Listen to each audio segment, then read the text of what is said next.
Assalamualaikum warahmatullahi wabarakatuh.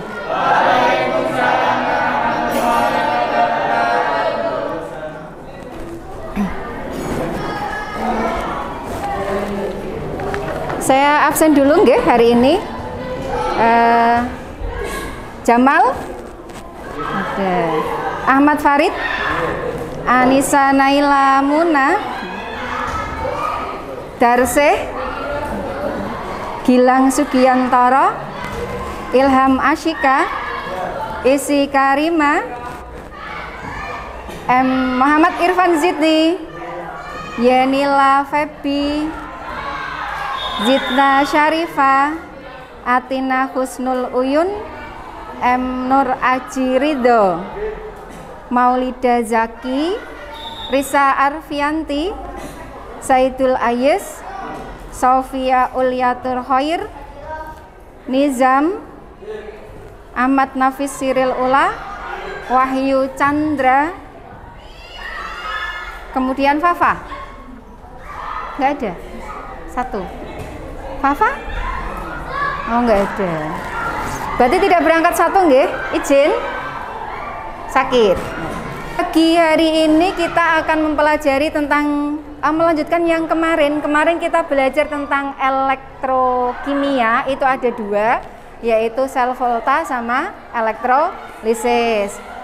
Seperti yang Ibu janjikan bahwa hari ini kita akan mencoba melakukan praktikum, yaitu tentang sel elektrolisis, khususnya adalah penyepuhan atau elektroplating. Yang kemarin itu elektrolisis itu apa sih?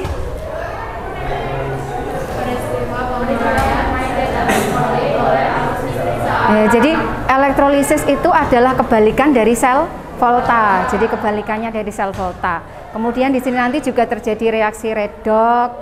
Redox itu banyak kalian temui di kehidupan sehari-hari ya. Contohnya apa? Contohnya pernah memotong buah apel? Pernah. Kalau habis dipotong terus gimana apel itu? Jadi warnanya berubah menjadi kuning, coklat. Pisang juga sama, ketika kulitnya kalian buka itu nanti akan berubah menjadi coklat. Itu adalah salah satu proses oksidasi yang ada di alam. Kemudian kalau kalian membuka internet, membaca tentang patung Liberty, pernah? Ning dito patung Liberty itu di? Aduh lupa Bu, iya. Itu awalnya warnanya tidak seperti yang sekarang. Kalau sekarang kalian lihat itu kan warnanya hijau ya, agak kehijauan. Tapi awalnya itu warnanya adalah tembaga, karena terbuat dari lempengan-lempengan tembaga. Karena pengaruh oksidasi, terkena udara, kemudian ada air dan lain sebagainya, maka warnanya berubah menjadi hijau seperti sekarang. Jadi sel elektrolisis itu ciri utamanya, oke ini, jadi ada larutan elektrolitnya, kemudian dua elektrodanya nanti yang dipakai, kemudian ada sumber arusnya. Ini yang tadi dikatakan, oh elektrolisis itu kebalikan dari sel volta. Jadi katodanya itu elektroda negatif. Kenapa? Karena dituju oleh ion positif. Kemudian anodanya adalah elektroda positif karena dituju oleh ion negatif. Nah, ini Bu kemarin kan teorinya sudah, mbok praktikum gimana Bu? Nah, tak kabulkan. Jadi doa kalian itu saya kabulkan. Hari ini kita praktikum sel elektrolisis, terutama nanti penyepuhan atau elektroplating. Kenapa kita memakai, kok saya ambilnya penyepuhan? Di situ nanti kalian akan belajar menentukan mana yang akan digunakan, katodanya itu yang apa sih, terus anodanya apa, itu tujuannya nanti. Terus terakhirnya nanti Bu Irna kepingin setelah kalian tahu yang namanya elektrolisis, elektroplating, penyepuhan, bisa kalian terapkan di kehidupan sehari-hari. Oh, nanti saya bisa menyepuh kok. Misalkan kalian menjadi seorang sultan, atau apa sekarang namanya? Crazy Rich ya. Nah, itu pengen mengubah Bu sendok saya di rumah mau tak ubah jadi emas semua Bu, gimana caranya? Ini loh nanti kita pakainya adalah electroplating.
Assalamualaikum warahmatullahi wabarakatuh. Kami dari kelompok 3 akan mempresentasikan hasil percobaan yang telah kami lakukan hari ini. Sebelumnya perkenalkan, nama saya Ahmad Farid Burhanuddin. Saya Anissa Naila Muna. Dan juga ada 3 anggota kami, yaitu Darsi, Muhammad Irfan Zidni, dan Muhammad Nur Aji Ridho. Kami akan mempresentasikan hasil diskusi dari kelompok kami tentang sel elektrolisis, yaitu penyepuhan logam. Bahan-bahan yang digunakan yaitu larutan CuSO4 sebanyak 100 ml, tembaga dan paku. Alat-alat yang digunakan: amperemeter, timbangan, gelas ukur, pengaduk, jepit buaya, baterai, dan gelas kimia. Langkah kerja pada pembuatan sel yaitu 1. Amplaslah paku dan tembaga hingga mengkilap dan karatnya menghilang. Timbang paku dan tembaga, kemudian catat massa masing-masing. Hubungkan paku ke katode dan logam Cu ke anode dengan menggunakan jepit buaya. Hubungkan dengan amperemeter. Selanjutnya, masukkan paku dan logam Cu yang sudah dihubungkan dengan sumber arus ke dalam gelas yang telah diisi dengan larutan CuSO4 sebanyak 100 ml. Amati dan catat perubahan yang terjadi pada paku dan logam Cu tersebut selama 10 menit.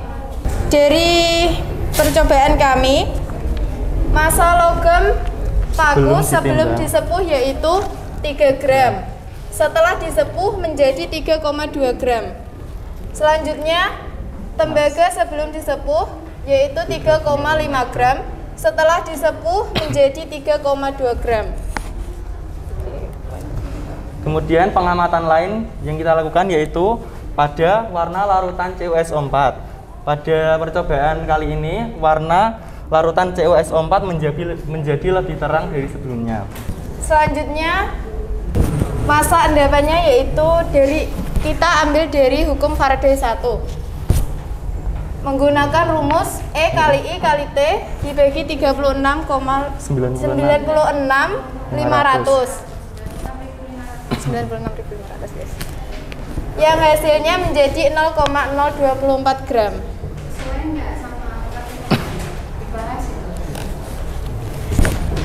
Hasil ini tidak sama dengan hasil praktikum kami. Karena tadi ada sebagian endapan yang terlarut dalam larutan CuS4 tadi. Ya, terima kasih. Sekian presentasi dari kami. Wassalamualaikum warahmatullahi wabarakatuh. Tanya. Kenapa masa endapan hasil percobaan tidak sama dengan secara teoritis? Alasannya yaitu ketika logam, paku, dan tembaga dimasukkan ke dalam larutan CuSO4, maka ada beberapa gram logam yang terlarut dalam larutan CuSO4 ini, sehingga tidak terjadi kesamaan antara hasil dan uji cobanya. Demikian tadi praktikum yang kita lakukan pada hari ini, yaitu elektrolisis, terutama adalah penyepuhan atau electroplating, di mana itu nanti bisa kalian jadikan bekal ketika kembali ke masyarakat. Penyepuhan, misalkan menyepuh emas dan lain sebagainya, bisa menjadikan nilai komoditi tersendiri. Terima kasih atas perhatiannya. Semoga yang kita pelajari hari ini bermanfaat. Assalamualaikum warahmatullahi wabarakatuh. Waalaikumsalam warahmatullahi wabarakatuh.